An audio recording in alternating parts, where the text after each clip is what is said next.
Senhoras e senhores, sejam muito bem-vindos ao Imagenscast dessa terça-feira. Quem fala aqui é o Manu. Quem fala aqui ao meu lado é o senhor Caio Maranho Maia. E aí, Caio? Bom dia, boa tarde, boa noite aí, pessoal. E hoje a gente vai falar da discografia de uma banda aí sensacional, que são as Pimentas Chili, né? O quentes e vermelhas, que é o Red Hot Chili Peppers, mas antes, os reclames do Manu pra galera. Não se esqueçam de se inscrever no canal, ativar as notificações, deixem um like, que é muito importante, nos sigam nas redes sociais. Quem quiser e puder contribuir com o nosso trampo via Pix. Sexta-feira tem entrevista com a baixista da banda Smith Coulson, da banda Vixen, a Júlia Lage, ela que é brasileira, mora no exterior, esposa do Hit Kotzen. Muita gente boa, troquei um papo muito legal e muito engraçado com ela, muito bem humorada. E foi bem bacana, cara, bem bacana mesmo. Então não percam, tá muito legal. Você gosta de Red Hot, Caio? Eu gosto bastante de Red Hot, sou um fãzaço da banda, principalmente dos primeiros discos. Eu acho que quando eles foram ficando um pouquinho mais velhos, eles perderam um pouco a agressividade, mas isso não deixa de ser um demérito, acho que é amadurecimento, mas eu ainda prefiro um pouquinho a fase mais raivosa da banda no início da carreira. É, a banda que é lá do começo da década de 80, né? De E 1983.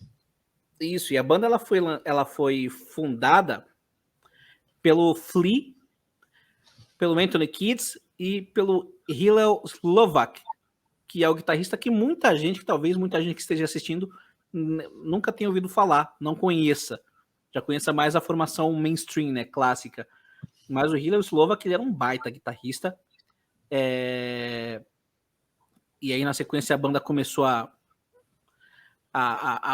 procurar um baterista. Ela fechou a primeira formação com o Jack Irons.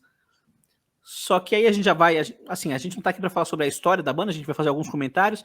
A gente vai falar sobre a discografia. Então, para falar sobre o primeiro disco, essa formação, Hillel Slovak na guitarra, Flea no baixo, Jack Irons na bateria e Anthony Kiedis no vocal, ela é a formação fundadora dos Red Hot, é, digamos, a formação original, pode falar que é a formação original dos Red Hot Chili Peppers, mas ela não grava o primeiro disco. Isso porque o Jack Irons e o Hillel Slovak, eles tinham uma outra banda. Sabia disso, Caio? Sim, eu sabia. E eles tinham uma outra banda, e daí eles preferiram se dedicar a essa outra banda, e como o Red Hot já estava com um contrato, eles dedicaram para outra banda, e o Red Hot chama o Cliff Martinez e o outro músico para fazer a gravação do primeiro disco, que é o Red Hot Chili Peppers, que foi lançado em 1984. Outro músico, a.k.a. Jack Sherman, cara. Sim, que eu acabei esquecendo. Desculpa. E a banda do Hillel Slovak e do Jack Irons se chama What's This? E eles... Eu acredito que quando eles viram o sucesso do Red Hot Chili Peppers, isso que eles devem ter se perguntado. What's this, man? O que a gente fez? Escolheu ficar nessa banda aqui. E vai lá, seus comentários sobre esse disco. Então, esse primeiro disco, né, ele foi lançado pela EMI, pela Capitol, né, e não fez tanto sucesso, primeiramente. Foi um disco que ele tocou muito mais em rádio universitária, a banda não chegou a fazer uma turnê tão grande, mas ali o pessoal já dava para sacar que tinha alguma coisa. Era basicamente um som meio punk rock no início, entendeu? Sem tanta influência de funk rock que nem no início da banda, mas já dava para sacar que tinha alguma coisa especial ali. Só não estava tão bem lapidado e trabalhado. Eu acho um disco cheio de potencial, mas eu acho que para mim o problema do disco é o som mesmo, é o som. O som da bateria tá bem... não tá legal. O som da banda como um todo, para mim, não tá legal nesse disco, mas eu gosto do disco. Adoro Get Up and Jump e gosto de True Men Don't Kill Coyotes, que é uma música que acabou virando um hit. A música mais famosinha deles na época ali. Os Chili Peppers, eles lançam o disco auto-intitulado em 84, e em 85 eles continuam e já lançam um segundo disco chamado Freaky Style. Eu acho que esse disco soa muito melhor do que o primeiro, muito por conta de que para esse disco eles chamaram o George Clinton, que era assim um mestre do funk, para produzir o disco. E nesse disco, finalmente, você tem a volta do Hillel Slovak para as guitarras da banda. Então eu acho que ainda não tá perto do auge. Para mim, não faz frente aos melhores, mas ele já é um degrau acima do primeiro, na minha opinião. Assim, tem Jungle Man, que é uma música muito legal. Eu gosto muito desse disco. Acho que aqui eles saíram muito do punk rock do primeiro disco e já foram pro funk no segundo. Então, muito mais funk rock do que propriamente aquele som mais enérgico, mas aqui é muito legal. Eu gosto muito desse disco. E a entrada do Hillel Slovak aqui já nesse segundo disco já melhora demais o som da banda. É incrível como a química que ele tinha com esses caras é impecável, assim. Ó. Puta trabalho que ele fez. Hillel Slovak realmente é um baita guitarrista. E o Freaky Style, ele é lançado em 1985, e em 1987 a banda lança o seu terceiro disco, que esse sim, eu tenho que falar que é uma belezinha, que é o The Uplift Mofo Party Plan. E esse disco é o único disco dos Red Hot Chili Peppers com a formação original. Porque o Jack Irons, ele também volta pra banda. Os caras saíram da Oasis, viram uma roubada na qual eles estavam, né? Por Red Hot crescendo a cada lançamento, ganhando sucesso a cada disco lançado. Os caras vieram pro Red Hot Chili Peppers e gravaram o The Uplift Mofo Party Plan. E esse disco, ele já sai de algo bom, que era o Freaky Style, por uma verdadeira pedrada, cara. O disco abre com Fight Like a Brave, que é uma das melhores músicas da história dos Chili Peppers. Funky Cry, Me and My Friends, Backwoods. Assim, é um disco cheio de pequenos clássicos da banda. Tem Behind the Sun. E, cara, eu adoraria ter escutado. Isso aí só deixa pra gente o gosto de como seriam mais discos lançados com essa formação, né? Infelizmente, a gente vai falar os motivos, mas infelizmente essa formação original só gravou esse disco, que eu acho que, assim, cara, bota os dois anteriores pra mamar, literalmente. O que você acha desse disco, Kai? Então, uma curiosidade desse disco é que esse disco inicialmente era para ser produzido pelo Rick Rubin, porque a banda ouviu o que ele fez com o Slayer, gostou, só que o Rick Rubin não quis produzir o Red Hot naquela época, porque o Red Hot era uma banda de 4 viciados, né? Então, para lidar com isso, ele não estava com muita paciência para cuidar disso, fora que ele estava fundando a gravadora dele, estava com trabalho com o Slayer, então ele não quis pegar esse rojão do Red Hot nesse momento.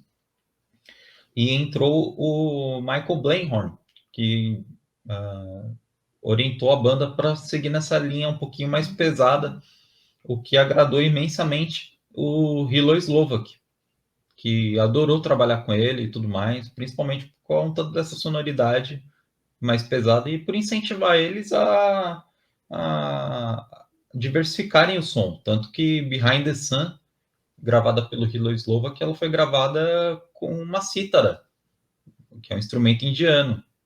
Então, eles expandiram mais os horizontes e foram bem recompensados. Tanto que nesse disco a banda faz a sua primeira grande turnê, o que para alguns seria um auge, assim, mas para a banda assim, foi um problema que a causou no fim quase da turnê, né? Naquele momento que a banda volta para casa, descansa e tudo mais, depois de um tempo foi descoberto que o Hillel Slovak tinha falecido em 88, vítima de overdose. O que causou também a saída do baterista do Jack Irons, que ele não queria estar numa banda que fez o amigo dele perder a vida. Foi isso bem que ele falou.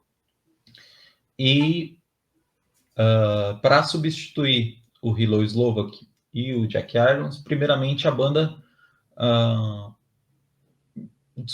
não é que descobriu, é porque essa pessoa ela já ia nos shows do Chili Peppers, adorava o Hilo Slovak, que já tocava bem parecido com ele, então foi uma escolha segura, porque era um cara que já conhecia todas as músicas e tudo mais, que é o John Frusciante, que na época que ele entrou com o Chili Peppers, ele já tinha só 19 anos.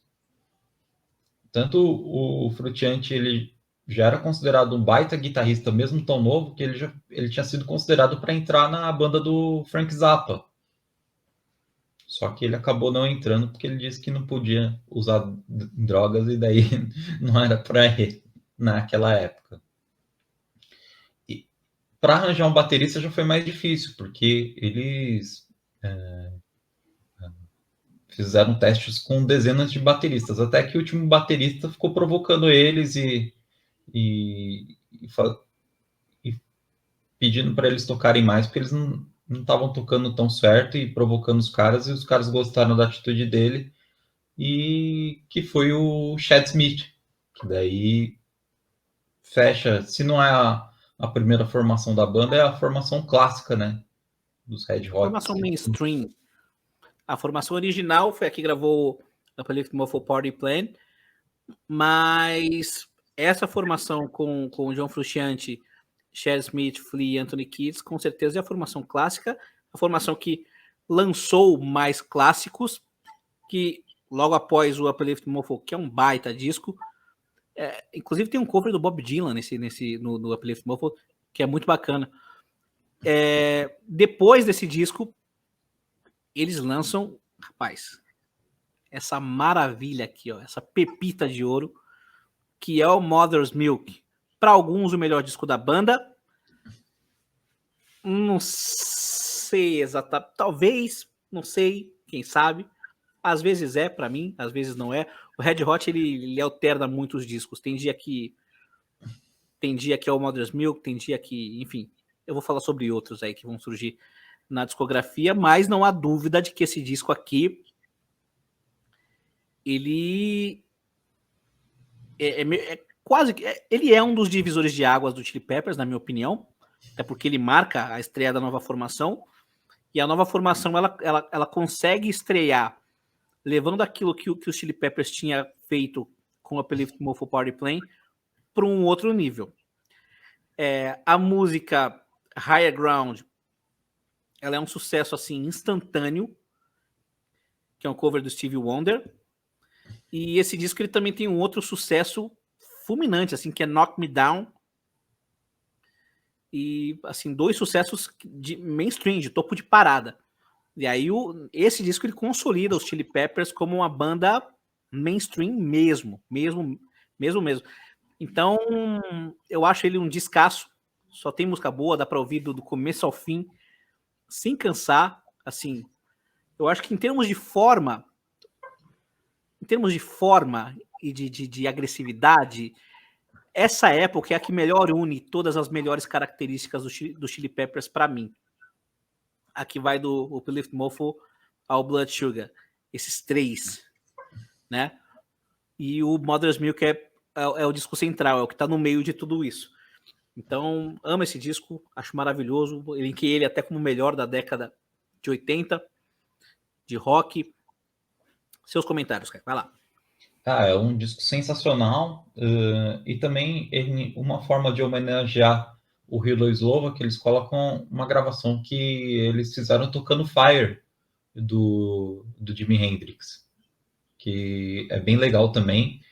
Só que esse disco ele foi marcado por uma série de problemas. A gravadora, que era a Capitol, já não estava feliz com o Red Hot, porque eles não sabiam vender o Red Hot. O John Frusciante odiou trabalhar com o produtor, o Michael Beinhorn, porque ele queria que o o Red Hot continuasse na pegada mais agressiva, enquanto o John Frusciante ele queria trabalhar um pouco mais o som, parte de harmonia e tudo mais, e isso acabou gerando conflitos, principalmente porque o produtor ele queria que soasse mais agressivo para continuar no caminho do Uplift Moropali Plan, que foi um disco bem sucedido, e eles começaram a tocar em festivais e tudo mais. Então, ele queria continuar nesse sucesso e a banda não tanto. Eles estavam mais confiando que a pegada funk rock funcionaria melhor, né? Tanto que já no disco seguinte, eles conseguem finalmente trabalhar com o Rick Rubin. E, além disso, eles trocam de gravadora. Eles saem da Capitol e vão para a Warner Brothers. E que daí eles lançam para todo mundo aí, é considerado a obra-prima da banda, que é o Blood Sugar Sex Magic, de 1991. Blood Sugar Sex Magic. Esse disco, eu já falei aqui no canal em algumas oportunidades, ele sai no mesmo dia do Badmotorfinger, do Soundgarden, que para mim é um dos dois melhores do Soundgarden, ele e o Super Unknown, e do Nevermind, do Nirvana. Saem no mesmo dia 24 de setembro de 1991. Cara, é difícil escolher um melhor entre esses três. Eu votaria no Soundgarden, porque eu amo Soundgarden, mas esses outros dois discos são espetaculares, na minha opinião, pro meu gosto. E o Blood Sugar, cara. Blood Sugar Sex Magic, ele abre com Power of Equality, que é uma das minhas músicas preferidas do Red Hot. Refrão maravilhoso, o riff de guitarra. É maravilhoso. O Anthony Kiedis no auge dele, fazendo os rap doido dele, que eu acho sensacional. Tem If You Had to Ask, Suck My Kiss, que é animal, um funk pesadão. Obviamente tem Give It Away, Give It Away, Give It Away, Give It Away. Tem a faixa título, Blood Sugar Sex Magic, é maravilhosa, maravilhosa essa música. E obviamente tem um grande clássico desse disco, quer dizer, os dois grandes clássicos, um deles é Give It Away, que tocou pra caralho na época, e o outro é Under the Bridge. Quem não sabe fazer a introdução de Under the Bridge na guitarra, que levante a mão e se mate, por favor. Porque é uma das músicas mais bonitas dos Chili Peppers. Eu acho justo o título de melhor da banda. Eu não sei se eu concordo, mas eu acho justo. Porque, cara, eles capricharam e acertaram demais a mão. Na sonoridade. É um disco que tem acho que 17 músicas, deixa eu ver. Isso. 17 músicas. E não é maçante, assim. A última música, que é Surf Psycho Sexy, tem mais de 8 minutos. E o final dessa música é maravilhoso, cara.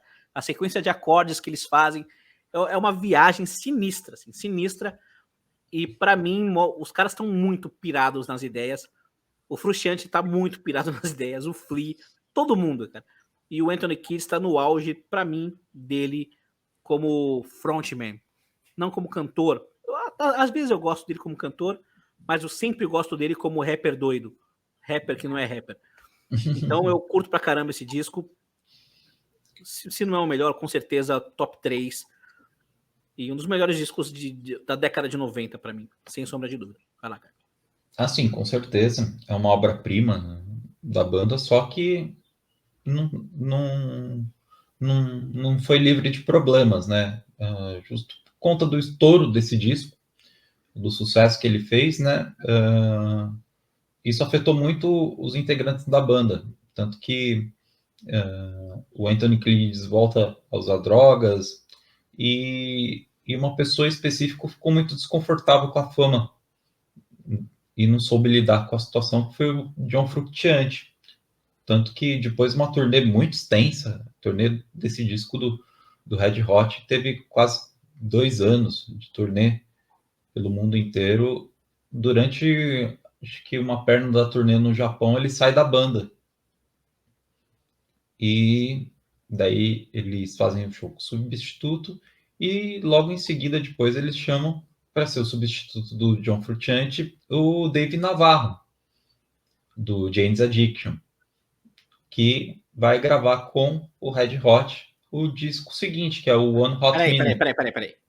Na verdade, eles chamam o Dave Navarro ele não entra de primeira, e aí eles chamam um brother deles, que é o Arik Marshall.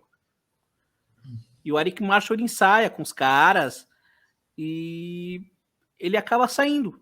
Eu não lembro exatamente por qual motivo, mas é bom registrar que esse cara, Arik Marshall, inclusive, ele participou de um episódio dos Simpsons, no qual fizeram os Red Hot Chili Peppers. Assim, ficou famosinho com a banda. Ele chegou a ser membro da banda, mas ele não gravou o que você estava, que é o disco seguinte. E aí sim, quando o Arik Marshall sai da banda, eles voltam a fazer a pressão no Dave Navarro, guitarrista do Jane's Addiction. Aliás, um puta de um guitarrista. Em termos de técnica de guitarra, é o melhor guitarrista que já passou pela banda. Só que aí eles gravam esse disco que eu particularmente não gosto, que é o One Hot Minute. Aliás, eu não gosto nem da capa desse disco. Olha que capa feia. Acho ela chata, sem graça. As capas do Red Hot são chamativas, espalhafatosas. E olha que capinha feia, meio sem graça, mórbida e enfim. Sei lá. Tem uma música desse disco que eu gosto, que é Aeroplane. Is my aeroplane. A música é muito legal, o clipe dele é muito legal, mas de resto tem nada que eu curta muito nesse disco não. Acho ok pra baixo. Tem outras faixas legais como My Friends, Warped, mas eu concordo assim que não é um disco muito bem aceito pelo público, né? Mas ainda assim ele tem uma sonoridade bacana. Lançado em Mas 95. não é especificamente o auge da banda.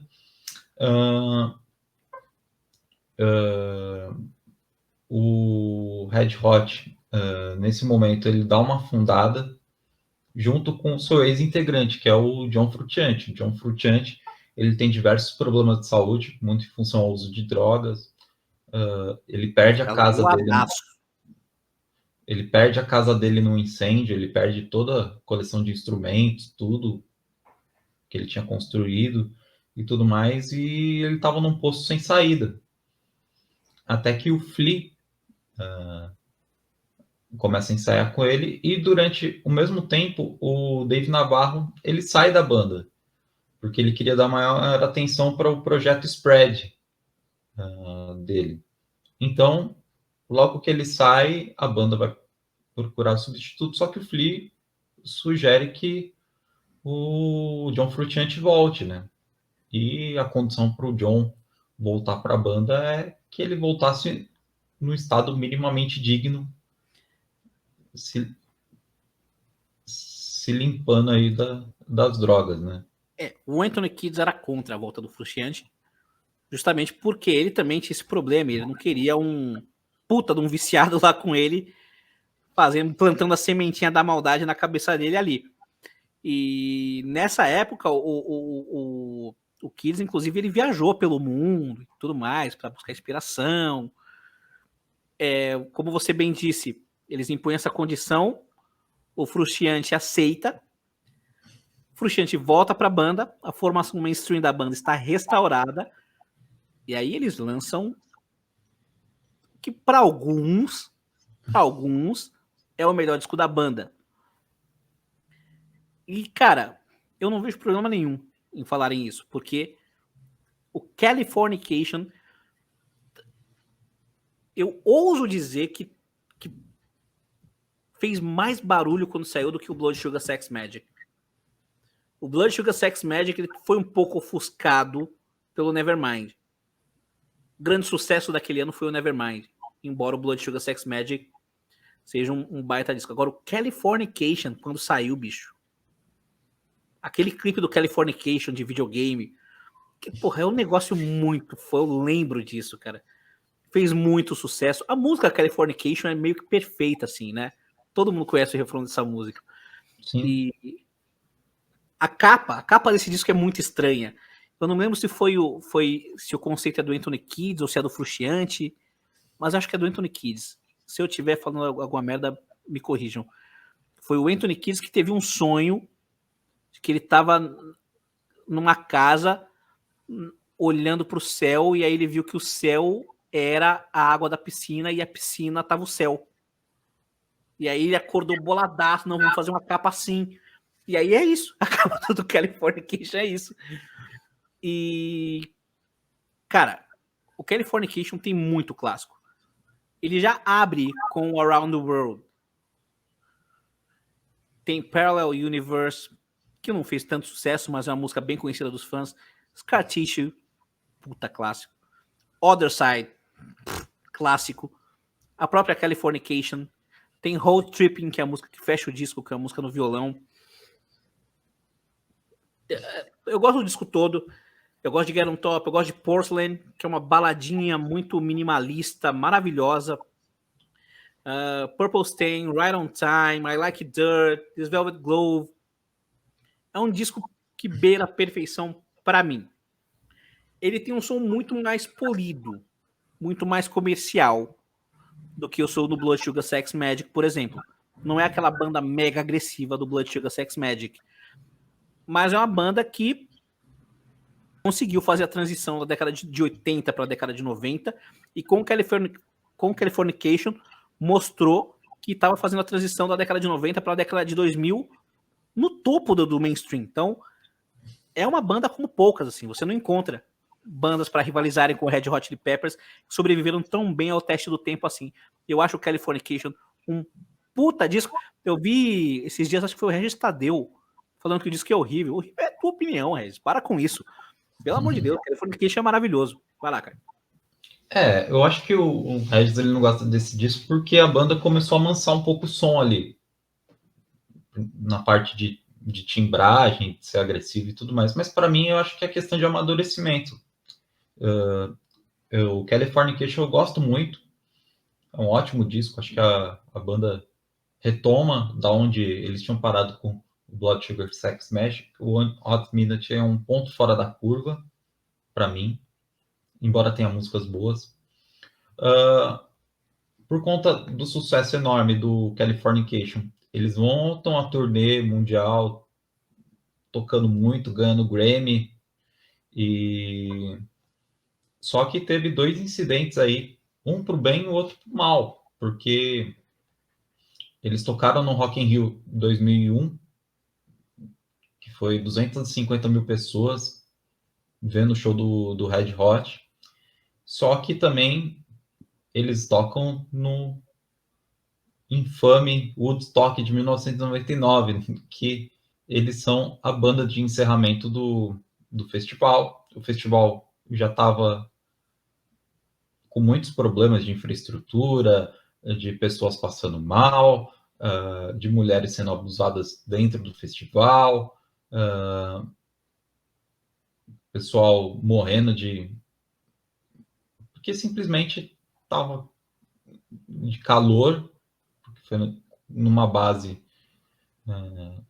desativada do exército 45 graus e o Red Hot fecha o festival e durante a música Fire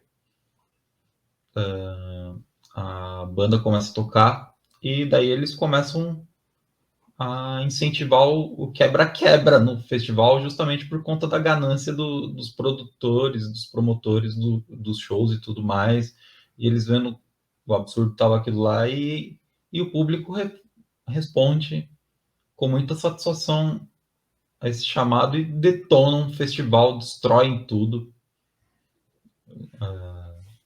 Tudo que tinha lá, o público destruiu, o carro, sistema de som, tudo mais. Tem um documentário bem bacana para quem quiser ver no HBO Max sobre o Festival de Woodstock de 99.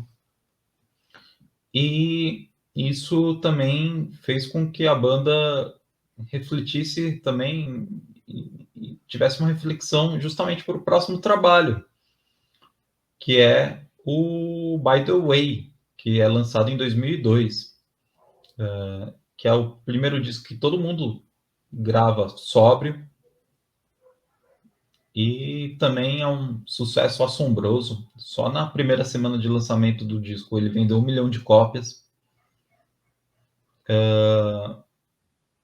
Por conta do quebra-pau no Woodstock, eles amansaram mais ainda o som, tanto que o disco tem muitas baladas e isso desagradou uma boa parte dos fãs, mas era a intenção mesmo deles.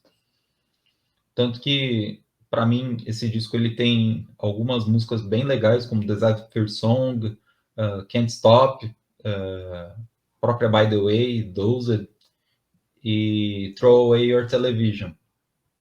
Então, é um disco bem legal, na minha opinião.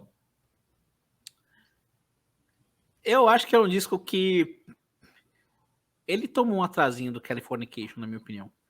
Ele tomou um certo atraso do Californication. Tem músicas boas. A faixa título é muito boa. Aliás, o clipe de By the Way é sensacional. The Zephyr Song eu acho maravilhosa. A batida dela é sensacional, os timbres de guitarra. Can't Stop é um outro clássico. O riff dela é um clássico. O clipe dela também é muito engraçado, muito bem feito. Tem Universally Speaking, que eu já não curto tanto. Já acho bem monótona, bem chatinha. Venice Queen é boa. Mas eu acho que o resto... Tem aquela música Cabrão, que eu acho mega chata. Tem umas músicas ruins aqui. Eu acho que esse disco ele perde assim com facilidade pro Californication. Eu acho que é um disco que ainda acho melhor do que o One Hot Minute, mas é um disco que tem altos, poucos altos, que são muito bons, e alguns baixos, alguns bem baixos, assim. Eu não curto tanto. Mas como você disse, esse disco ele é um puta sucesso. Né? Ele vende muito, mega aclamado e tudo mais. E você tem alguma informação a respeito de turnê? Sim. A turnê, eles gravam um DVD, que é o Live at Slane Castle, na Irlanda, em 2003. Que showzaço, eles também lançam o primeiro álbum ao vivo, que é o Live in the Hyde Park, na Inglaterra, que foi feito 2 CDs do show. Foi tocado 2 músicas novas da banda nesse show, que é Rolling Sly Stone e Leverage of Space. E eles também fazem turnês beneficentes e tudo mais, e eles dão uma pausa para gravação do próximo disco, que é o Stadium Arcade. É o disco duplo. Isso, Stadium Arcadium, lançado em 2006. O álbum ele entra em primeiro lugar nas paradas americanas, vendendo quase 500 mil cópias na Billboard. Ele tem algumas músicas que entram como singles, como Snow Hail, Tell Me Baby, Danny California, tanto que Danny California ela foi acusada de ser um plágio também, só que isso acabou sendo contestado nos tribunais. Esse disco inicialmente era para ser um disco triplo, como uma trilogia, mas daí eles separaram as 28 melhores músicas e fizeram um disco duplo. E na minha concepção, assim, ele é um bom disco, mas eu acho que seria um disco espetacular se fosse um disco de 14 músicas.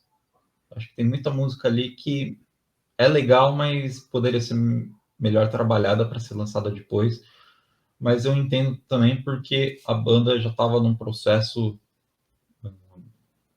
grande de desgaste, não entre os membros, mas por conta da turnê desgastante, né? E daí continuou. Nessa turnê em 2007, o Josh Klinghoffer, ele começa a fazer parte da banda como músico de apoio na turnê, e eles também acabam ganhando prêmios, né, no Grammy.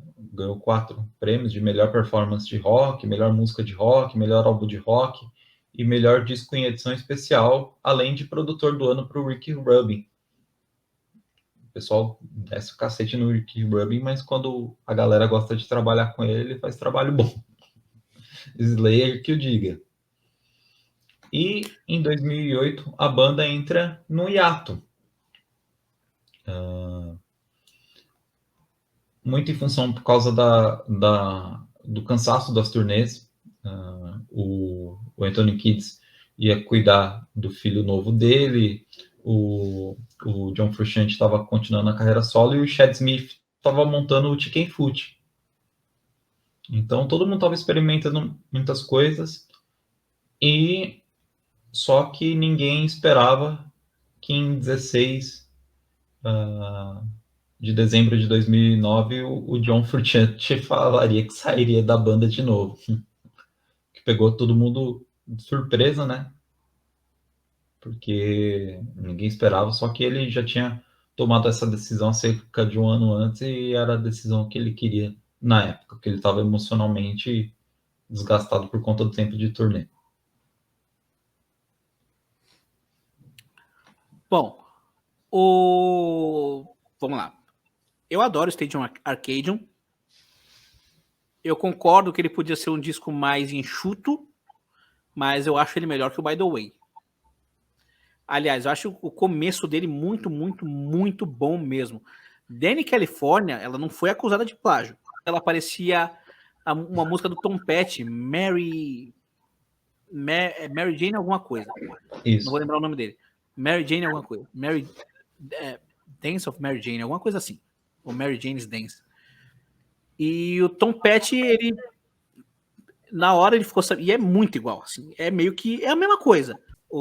A levada, é tudo igualzinho. E o Tom Petty, ele falou, não, cara, isso acontece. Eu duvido que eles tenham plagiado a minha música. Acontece de artistas escreverem partes iguais de música, levadas iguais, e cadências iguais, tá tudo certo. E eu achei muito da hora essa atitude dele, né? Porque ele não processou nem nada. Então isso não foi contestado nos tribunais.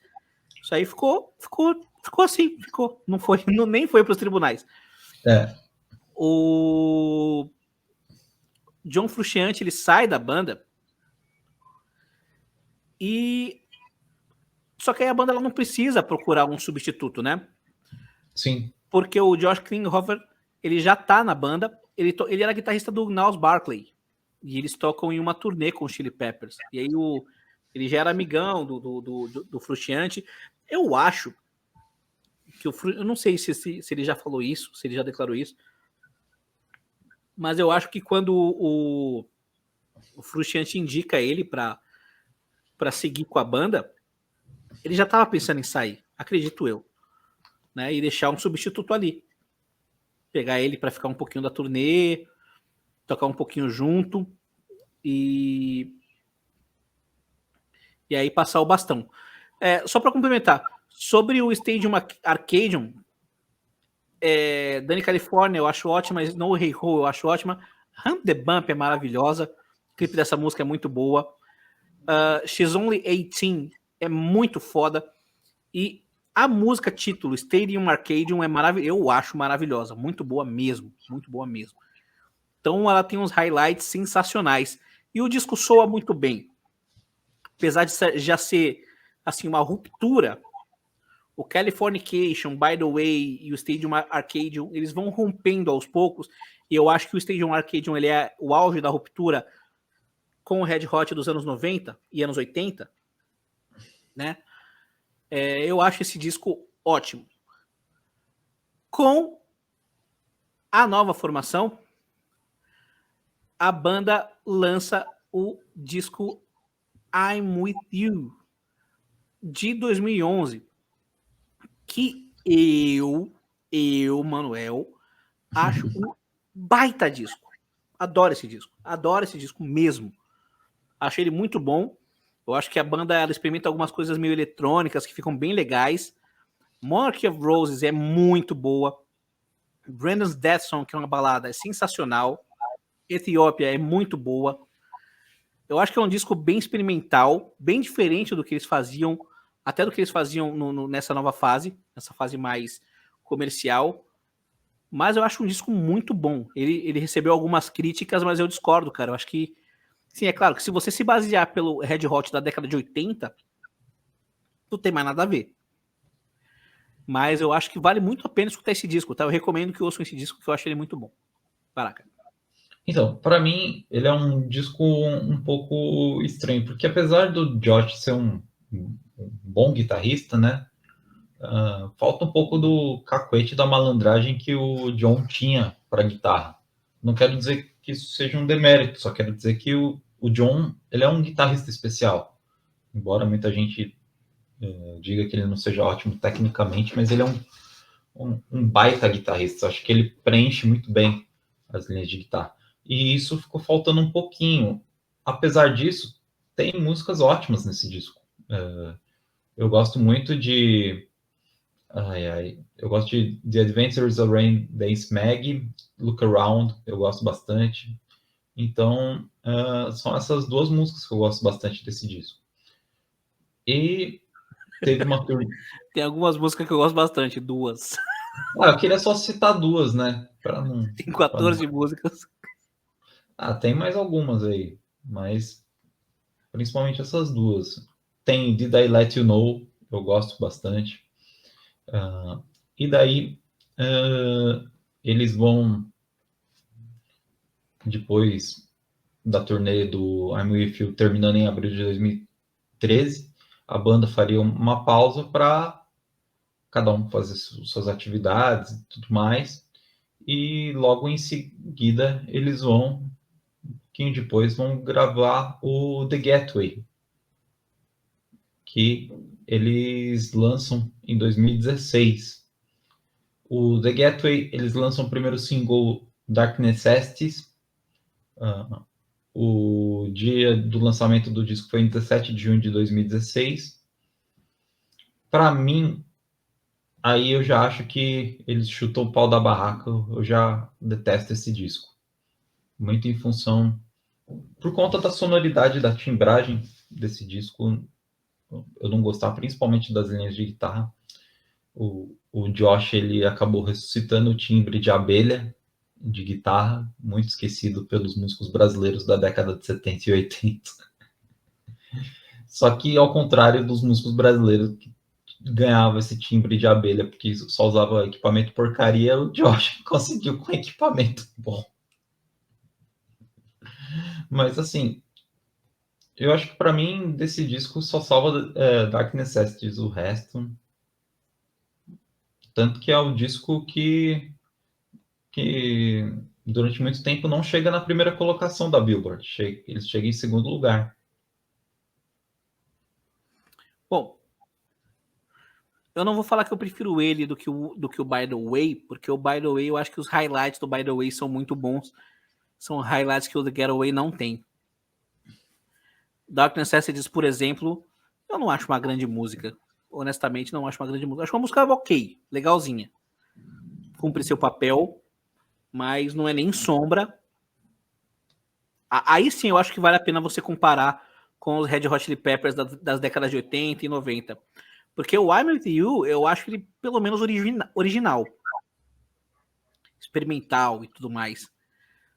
Parece que o The Getaway é o primeiro disco que o Josh grava e o I'm With You é o segundo. Parece que o I'm With You é mais maduro do que o The Getaway. O The Getaway ele é muito mais polido, muito mais comercialzinho, muito mais... Sei lá, cara, eu acho que tentaram fazer uma obra-prima e que fizeram um negócio mega engessado, mega comum, mega, assim, pra indústria. Sim. Assim, E fora também.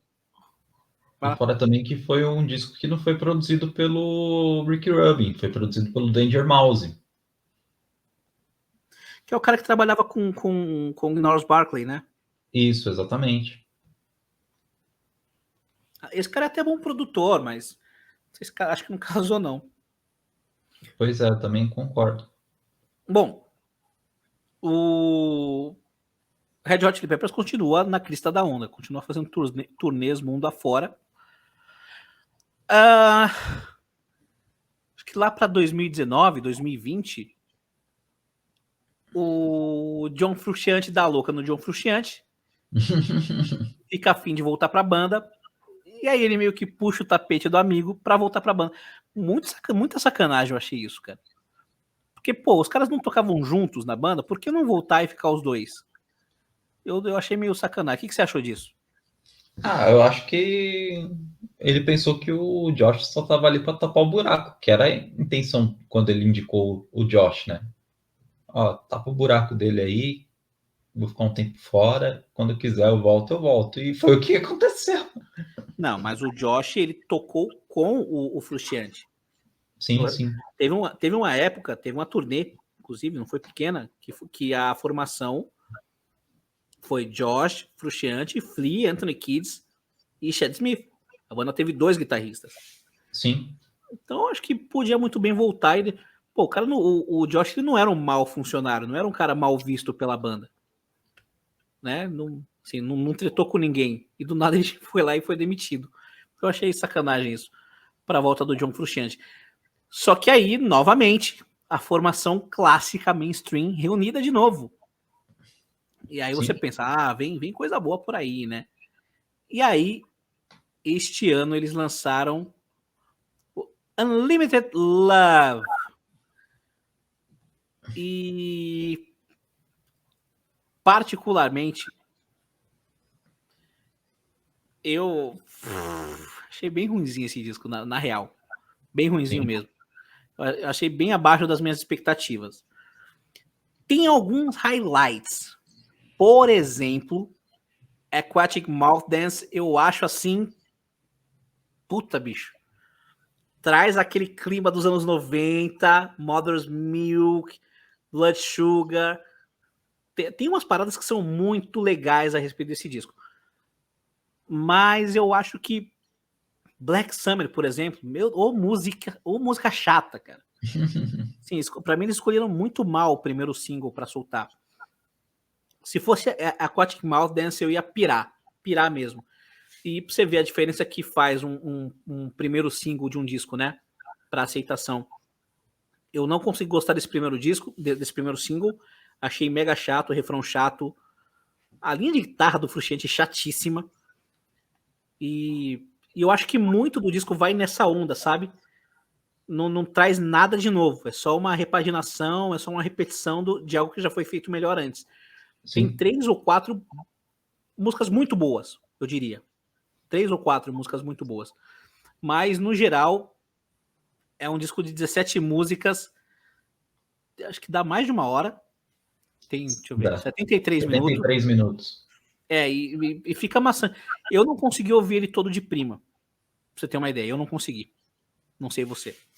Eu também não. Eu tive que parar umas Aliás, 2 ou 3 vezes aliás para. a gente combinou de fazer uma resenha aqui no canal, mas ninguém conseguiu ouvir o disco. A gente foi empurrando com a barriga. Não, faz semana que vem, então estamos ouvindo. Faz semana que vem. Nunca Não, a fizemos. gente, a gente conseguiu ouvir, mas não fez a resenha porque o disco, ele não. Tinha mais coisa Ele. ruim para falar do que coisa boa. Sim, sim. E eu acho ainda que muito do material que eles usaram nesse disco, eles estavam gravando com o Josh. É porque daí as músicas já estavam prontas, entendeu? Vamos gravar aí, entendeu? Mas eu acho que o trabalho mesmo com o John, né? Que o próximo, sim, aí sim vai ser um disco todo composto junto com o John. Aí a gente pode ver o que o Red Hot agora na fase mainstream pode fazer no, no futuro, entendeu? Esse disco aqui eu não considero ainda o Red Hot da fase clássica. Ainda vejo muita influência do Josh ali nas composições. É a formação clássica, né? Mas eu acho que não chega. Mas a gente pode dizer que é o pior disco da formação clássica. Eu acho que é seguro dizer isso. Sim, com certeza. Inclusive, a capa desse disco ela foi comparada com a capa do disco do Silverchair, Neon Ballroom. E Sim. procurem aí, Neon Ballroom do Silverchair. Lembra um pouquinho mesmo. Nem na capa os caras foram criativos, mas enfim. Não me impede de adorar essa banda, adoro o Red Hot. E desse disco mesmo, ouçam Aquatic Mouth Dance, que é maravilhosa essa música, cara. Curti muito, muito, muito mesmo. Acho que é isso. Falamos sobre a discografia do Chili Peppers. Vamos lá, top 3 melhores, Caio. Top 3 melhores e top 3 piores dos Chili Peppers. Top 3 melhores e piores discos. Acho que em terceiro lugar eu vou colocar o Mother's Milk. Em segundo lugar, o Blood Sugar Sex Magic. E em primeiro lugar, eu vou colocar o Uplift Motor Party Plan. Piores. Piores aí fica mais fácil, né? Eu acho que terceiro lugar, o primeiro disco deles. O segundo lugar, eu colocaria o The Gateway. E em primeiro, o Unlimited Love. Unlimited Love.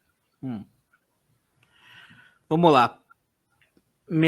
Três melhores. Caraca, bicho.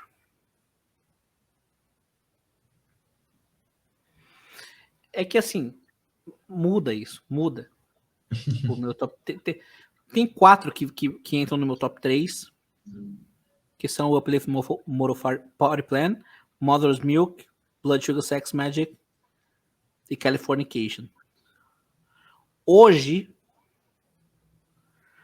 eu ouço mais do início ao fim o Californication. Então eu vou botar ele em primeiro lugar. Hoje, dia que a gente está gravando esse vídeo, dia 26 de junho de 2022.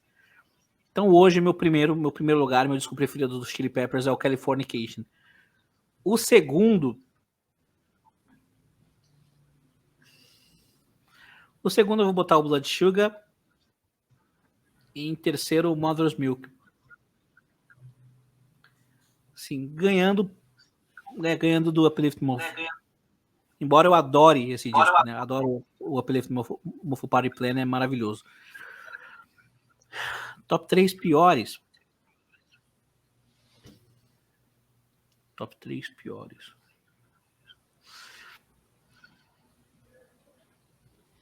Terceiro, o One Hot Minute. Segundo, Unlimited Love.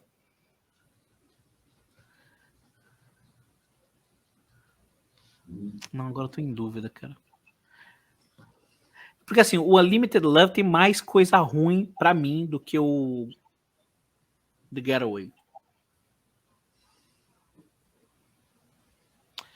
Mas o The Getaway não tem uma música como o Aquatic Mountains. Que pra mim, ela entraria num best-of dos Chili Peppers, fácil.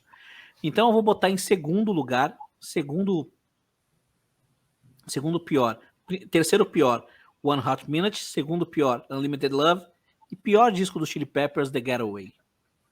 Por mais que eu acho que ele seja mais ok, assim, mais regular, ele é nivelado por baixo, enquanto o Unlimited Love ele tem coisa mais baixa, mas tem umas duas bem mais altas e umas outras duas mais altas do que a média do The Getaway.